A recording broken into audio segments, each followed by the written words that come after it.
Penting banget nih untuk punya ketenangan jiwa dan pikiran. Soalnya banyak orang yang mentalnya rusak gara-gara lingkungan, temen, pacar, atau bahkan keluarga. Nah, jadi di sini Bastian Stoic bakal kasih insight yang keren banget buat kalian semua. Yuk, dengerin bareng-bareng. Poin pertama, jangan biarkan pendapat orang lain mengendalikanmu atau mempengaruhimu. Kamu mungkin pernah merasa bahwa hidupmu bukan benar-benar milikmu.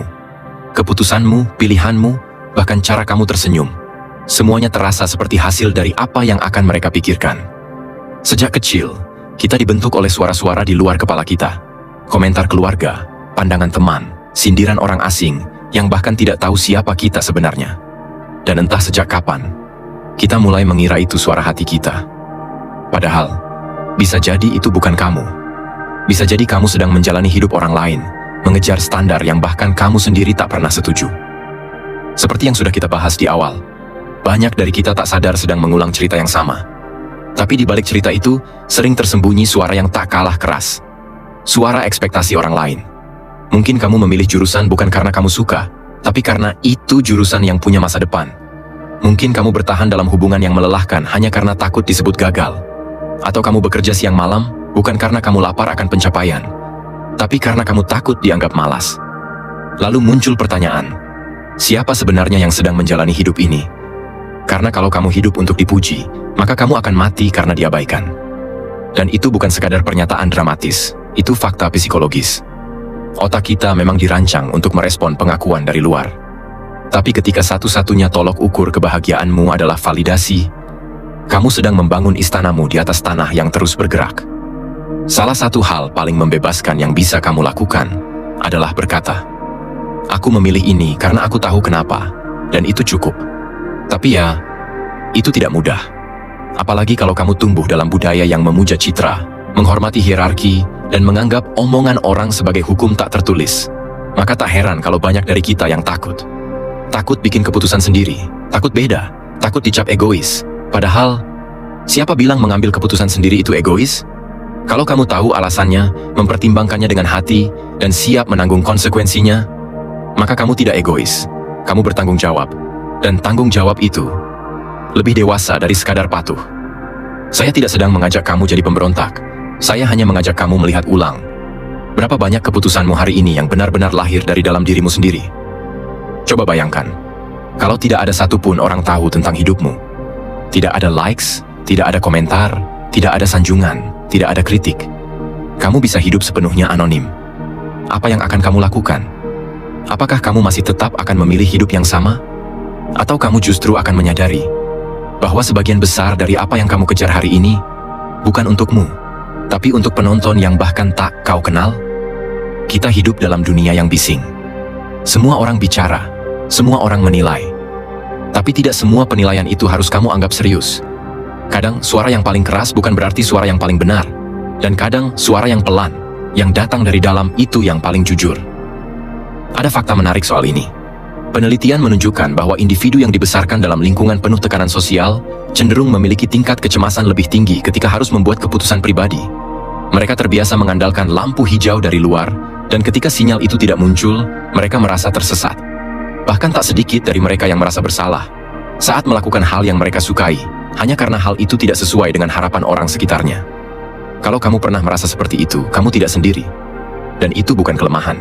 Itu sinyal bahwa kamu perlu menyelamatkan dirimu dari perang yang tak pernah kamu pilih sejak awal. Lalu, bagaimana caranya keluar dari semua itu? Bukan dengan membungkam semua orang, tapi dengan mulai mendengar suaramu sendiri. Dengan menyadari bahwa kamu tidak perlu membuktikan apapun ke siapapun. Dengan mengizinkan dirimu menjadi versi yang tidak disukai semua orang. Asal itu versi terbaikmu.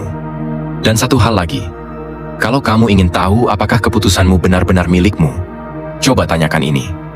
Kalau tidak ada yang tahu, apakah aku tetap akan memilih ini?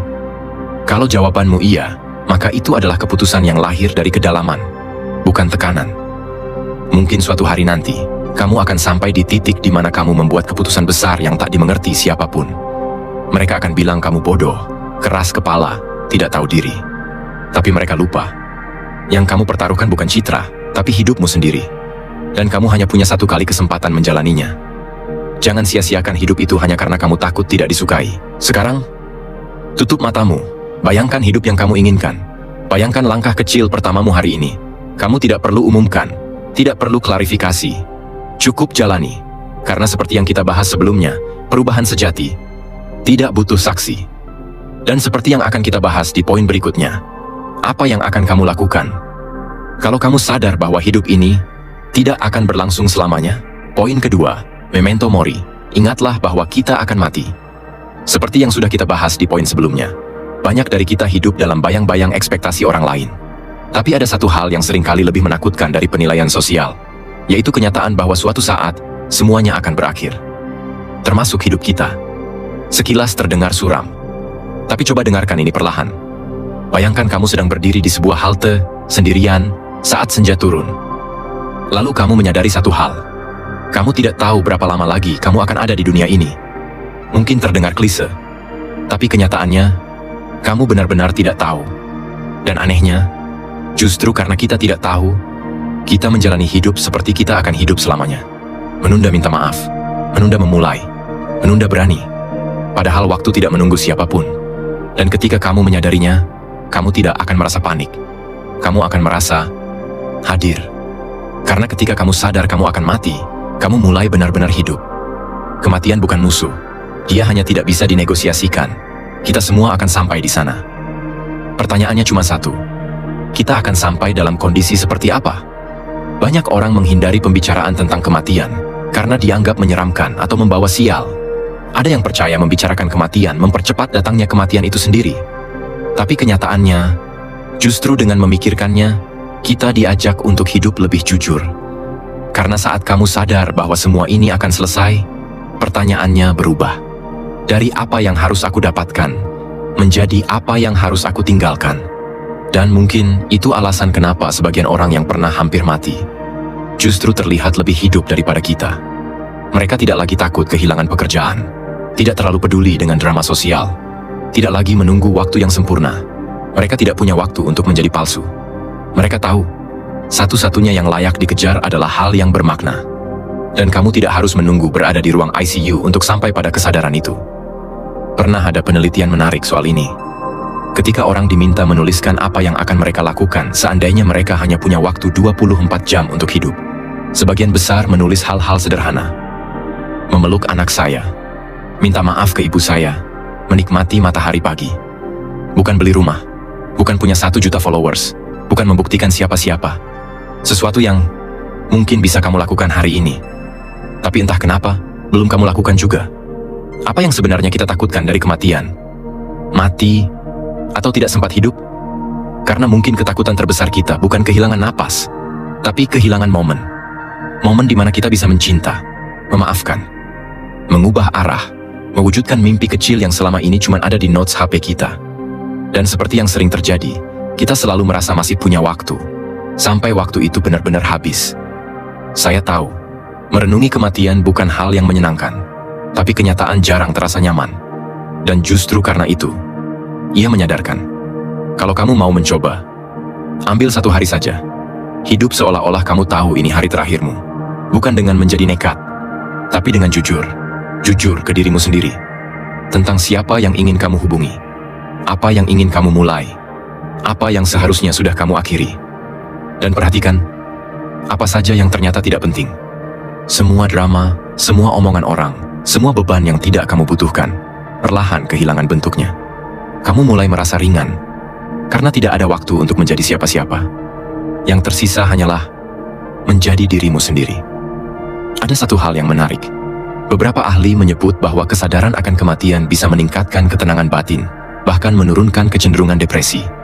Karena saat kita sadar bahwa waktu kita terbatas, kita berhenti mengejar hal-hal yang tidak penting. Kita berhenti menunda. Kita berhenti menunggu dunia berubah, dan mulai berubah dari dalam.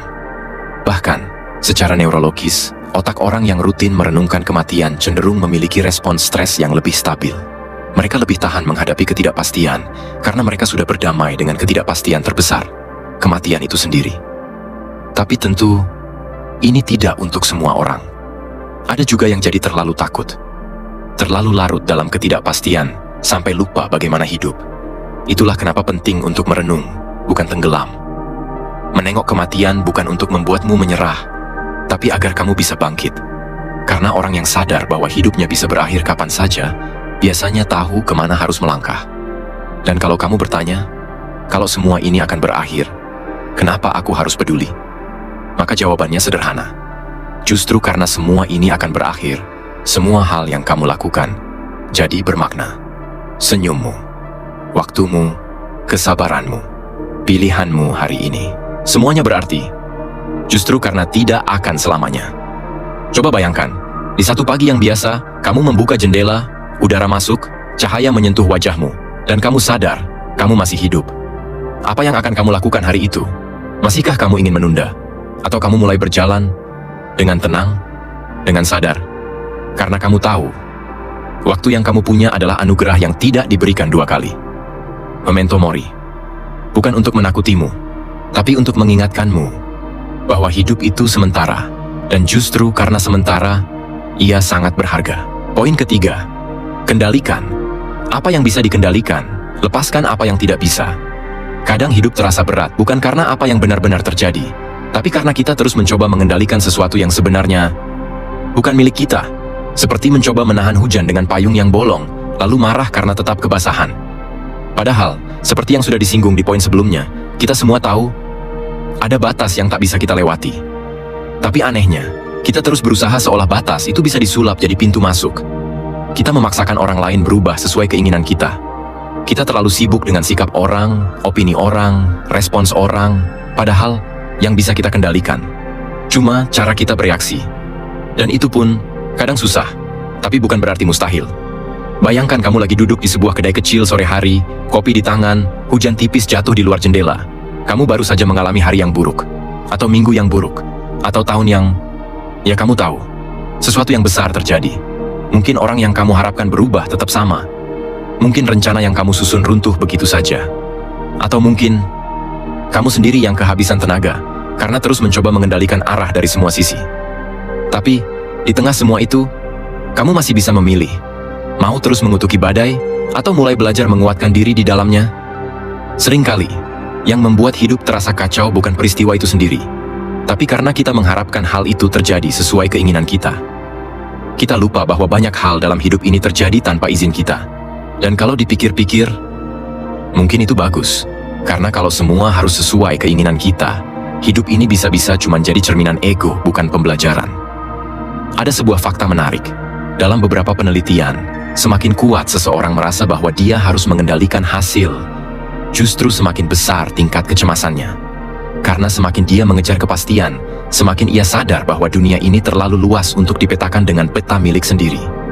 Dan seperti yang banyak tokoh besar ajarkan, yang paling bisa kita pegang itu bukan hasil, tapi cara kita memilih, bertindak, dan bersikap.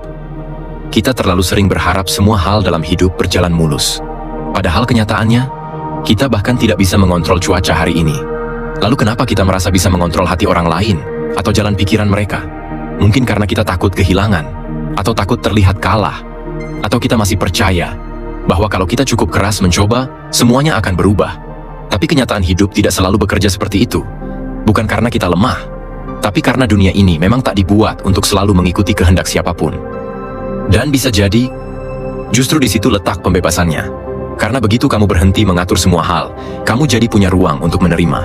Bukan pasrah, tapi sadar. Sadar bahwa tidak semua harus kita atur. Tidak semua harus kita perbaiki. Tidak semua harus kita perjuangkan. Mungkin kamu sedang mencoba meyakinkan seseorang untuk bertahan. Atau berharap ada orang yang melihat usahamu. Atau menunggu keajaiban terjadi dari luar. Tapi kamu tidak bisa mengubah seseorang yang tidak ingin berubah. Kamu tidak bisa mengontrol reaksi orang atas apa yang kamu lakukan. Dan kamu tidak bisa memastikan bahwa apa yang kamu beri akan kembali padamu dalam bentuk yang kamu harapkan. Tapi kamu bisa memilih tetap tulus tanpa pamrih. Kamu bisa memilih untuk tidak tenggelam oleh kekecewaan. Kamu bisa memilih untuk tetap berdiri meskipun angin tidak berhembus ke arah yang kamu inginkan.